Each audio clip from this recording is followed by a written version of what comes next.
How are y'all doing? We're so proud, and we really hope you guys love it as much as we do. We've talked all day till we've been blue in the face about how much we're excited about this new season and how proud of it we are, so thank you for being here. Yeah, thank you. And what is this? We're watching one episode? It's going to be episode 1 tonight, yes. Episode 1! That's so exciting.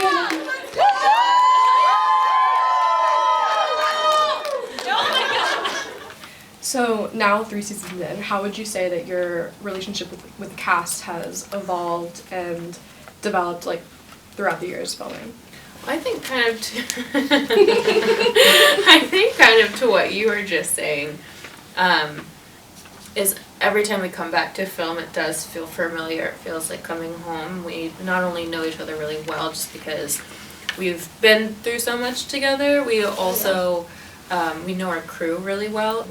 I think having such a crazy shared experience. I mean, like, we're the only people who have experienced this in the way that we have, like, from day one to now, and like, this is a crazy shared experience to have, and like, it only has made us closer, because I mean, who else can relate to us, you know? Yeah. So I feel like many people among our like sort of college age associate Outer Banks with core memories when COVID first started, peak quarantine. So it's been 3 years since then. We're diving into season 3. How do you hope that this COVID generation will remember the show and how far it's come since season 1 in 2020? I mean, it's pretty crazy because I've been tagged in like TikToks or posts, and like it'll be captioned like about something pertaining to like how they feel nostalgic for like the first time like Left Hand Free would play, and how it kind of made them nostalgic for that time, which is crazy because I feel like at the time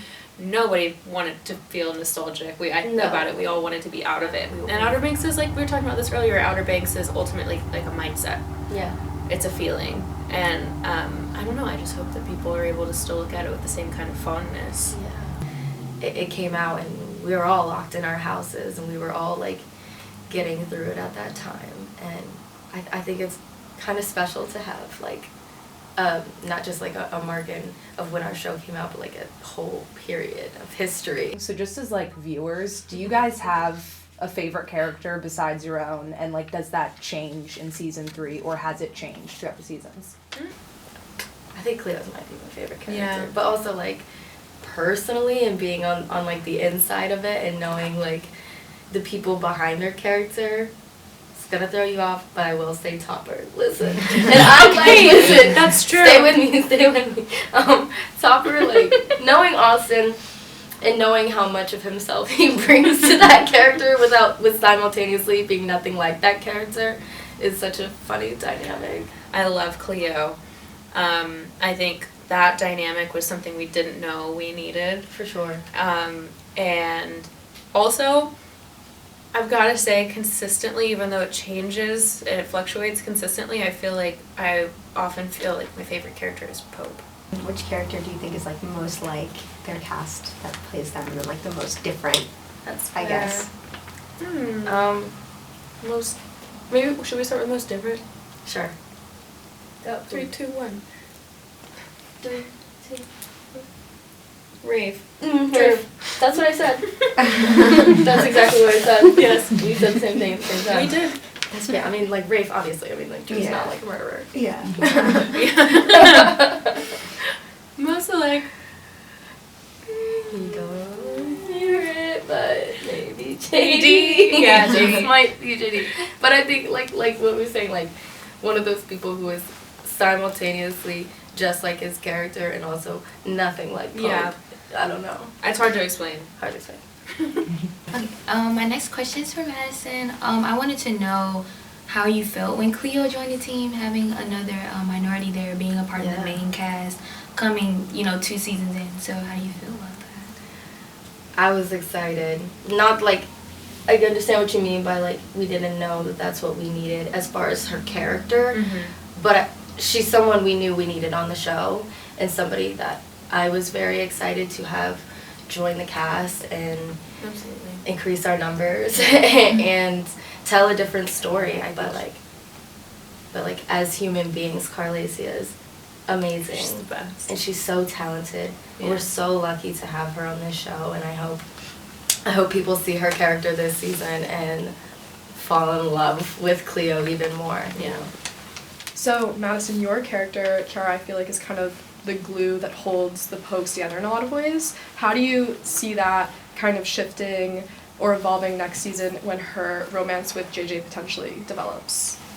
Yeah.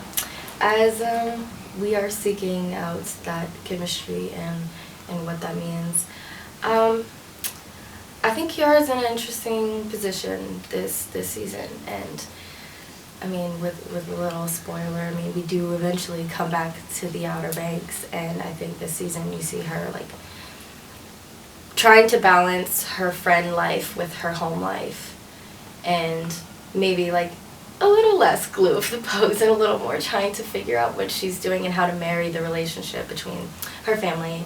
And, I mean, Kiara's always been the character with a foot in both worlds, but, like, her foot's only in that world because of her family, you know, she's, like, detached from the Cook Friends minus Sisson, who's joined our side, you know. So the first look at season 3 via the trailer features, you know, the classic chases, combat, and other action-packed moments that have defined Outer Banks through the years.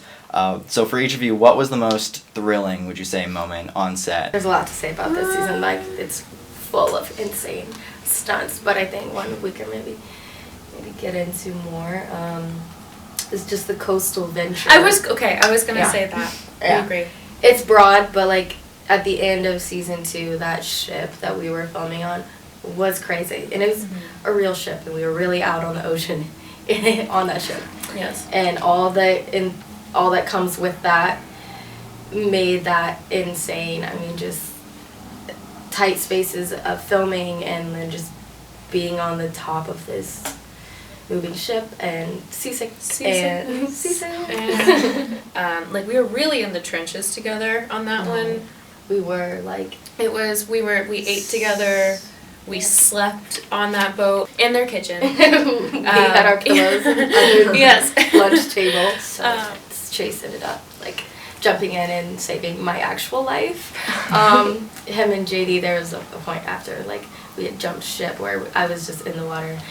We were treading water and they hadn't called action yet, and I was just getting so tired, and I'm like holding Rudy on my shoulder with like 3-foot swells. Yeah, coming in. We're in the middle of the ocean. We didn't shoot that on shore like we could have. Yeah.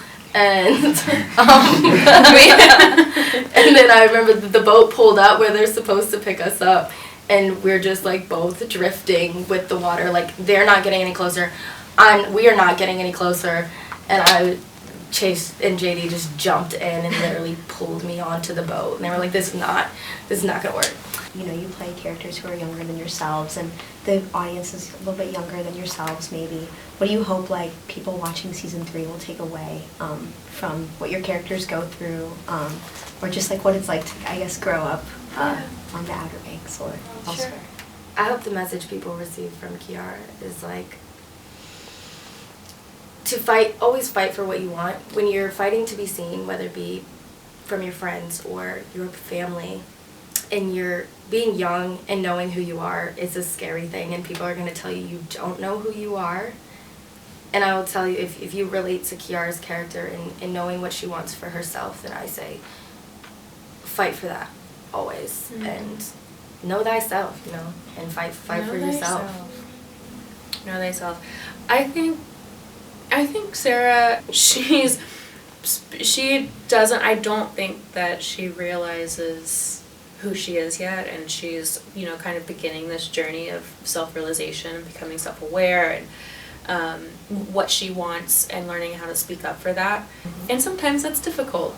And it's important. It's a really, really important and empowering part of growing up.